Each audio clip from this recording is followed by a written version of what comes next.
Hey guys, it's AJ. Sorry I'm looking so rough. I'm exhausted. I had a nice little chill day, so I don't even care if I don't have makeup on. But I feel like completing my bird blog number 10 before my phone dies. I've been having the worst time with this battery.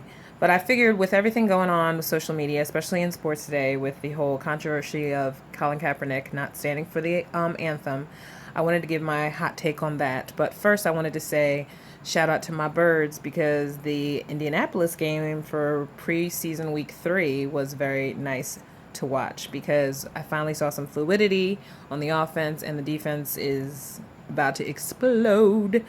And if anything, I'm happy about this season just to watch the defense. We're probably going to have issues on offense no matter what because, there's always ever changing parts.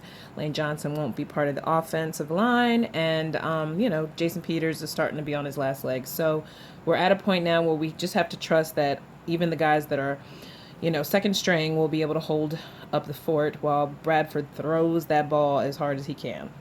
And knowing that Chase Daniel is a somewhat reliable backup, it's good to know that things are slowly coming together post chip era.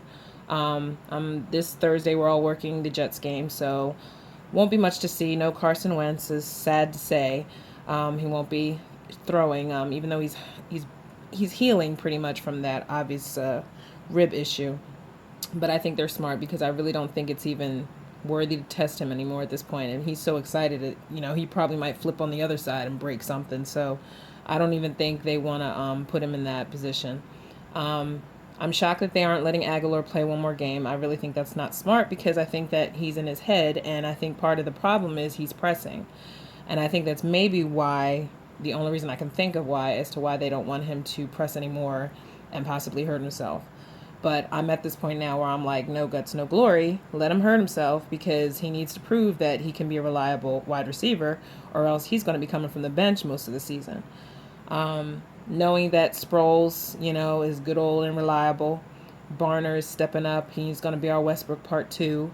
Paul Turner is another wide receiver that pretty much caught anything and everything thrown to him. Trey Burton is a good backup to Zach Ertz as well as Selleck, blocking. Um, Zach Ertz did a couple good blocks during the game, so hopefully he's getting more confidence in his blocking ability. And I hope that whichever team, or at least before the week 4 bye, that the Birds will be confidently in either a 2-2 or a 3-1 kind of a look. And if not, I'm happy even if they just go 1-3, just to prove that they can win a game in real regulation time. So I'm hoping that this season at least ends up a decent 8-8. You win some, you lose some type summer. Type season, and then hope that by 2017, no matter who we have, we're all on the same page. And we as fans aren't going to be as stressed out watching every game.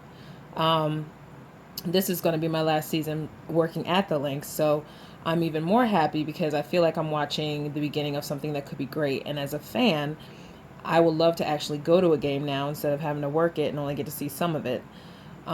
So that'll be a blessing. So I do think 2017 is looking to be even brighter for the Birds as opposed to even right now. We're kind of watching the training wheels with this team right now, and I'm hoping that even if Bradford doesn't stay next year, it won't matter because when Wentz takes the helm, it'll finally look a little smoother. There won't be too many interruptions like it's been for the past pretty much since Donovan left. Now, to talk the matter at hand with the Colin Kaepernick situation, it's not new protesting the national anthem. There's sometimes I don't even stand, and not even just because I have a problem with it. I'm lazy.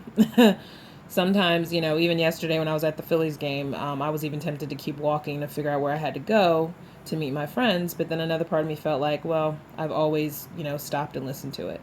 So I did, and I put my hand over my heart because that's just something I've always been raised to do. It's out of respect.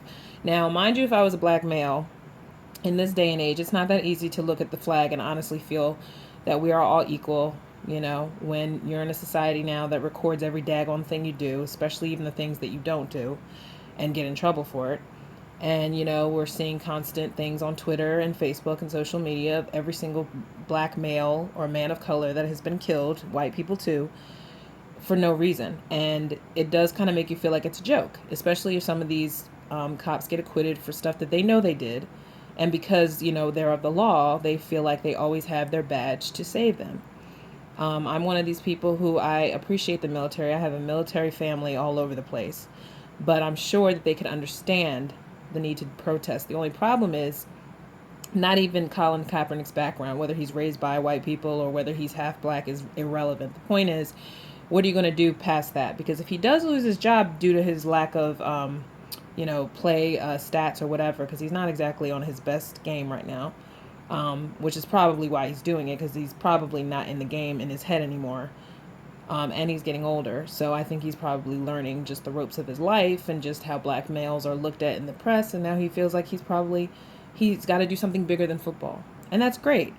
Now, if you leave it and you start your own, I don't know, rec center for underprivileged kids, or if you go marching with the Black Matters crew somewhere in a random city, if you want to protest with those in Minnesota, if you want to or Milwaukee, I think it was Minnesota, if you want to protest in any of the cities that have recently been going through it, if you want to appeal gun laws, if you want to support Hillary Clinton or you want to support Trump, whatever, but do something as opposed to just saying it.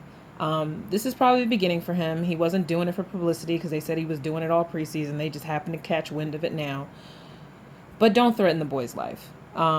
You can have your views and not have to be harmful about it. There's a lot of people who are old school, who are, were proud of their background as far as the military, and they look at it as a slap in the face to not stand for it. There are a lot of people who don't realize that there are people of every kind of race, creed, who do not agree with our flag.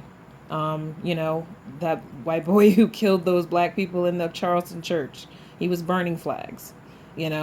Trump didn't have his hand over his heart. There are a lot of people who do it, but because he is a guy who has a face of the NFL, which is the most corrupt organization in the world, it makes a big deal. But I think with Colin, it's more about I'm figuring myself out in this world and I'm not liking what I'm seeing. Because whether or not I have money or whether or not I didn't have money, somebody's going to look at my big hair and my dark skin and they're going to think he's liable to do something crazy. And even if he's not, if he's just smoking weed or if he's just got his big old earphones on and he's walking the street with some nice sneakers, I don't know, even if he doesn't get stopped by a cop, he could get mugged for his shoes. Excuse me, mobbed. But you know what I'm saying? So there's a risk no matter what you do. And if I had a child right now, I would make sure he understood that there are some roles that no matter what you do, a black male is going to play a certain role in a certain person's head who's not raised to think equally and diplomatically. And he has to realize that some people just think black males are threats. Any men of color is a threat. Any person who's not part of their upbringing is a threat. A lot of us don't like change, and a lot of us like to point fingers now because everyone can hold somebody accountable from just pointing a camera at them or pulling up some old footage, or putting you on blast on local television. So everyone has to be accountable. And as Americans, we have to be accountable that we are not perfect. And that even when our forefathers did construct the Constitution, they were not perfect. Some of them were involved in slavery. Some of they were trying to, do their own things to hold black folk down, even as they wrote the daggone Constitution. So, yes, we'd like to believe we have inalienable rights, but at the end of the day, we don't. They're not always really specifically for everybody. We'd like to believe it. We'd like to live in our little house with a white picket fence, but if that was the case, we wouldn't even have an opinion on anything, and this world would be boring. We need to challenge each other to always be better. And I think before I get off my pedestal, I just want people to understand that sports and life and religion and politics, all that stuff becomes intertwined when those same people speak their mind. And before you even, know it, that same person that you were looking at as a god from football or boxing or baseball, and you find out that they don't like Christians, or they don't like gay people, or they don't like Muslims, now all of a sudden your world is wrecked. The reality is everybody has a right to have their own opinion. It's how they choose to express it. And at the end of the day, that has nothing to do with you. So if you don't choose to do it, don't do it. But you don't have to shame or belittle someone ever for expressing their opinion, unless it hurts them or you. And I don't mean just emotionally, because you can get over that. I'm talking about physically. No one's hurting me or giving me a stomach ache from not saying the national anthem. No one's hurting me by not putting their hand over their heart. I would just be like, I guess they don't believe in it. There's tons of things we all don't believe. No one should be chastised for their religion, for their background, for their sexuality. Nothing. It has nothing to do with anything in this world. All the Lord, all God, all spirituality is about love and reciprocal love.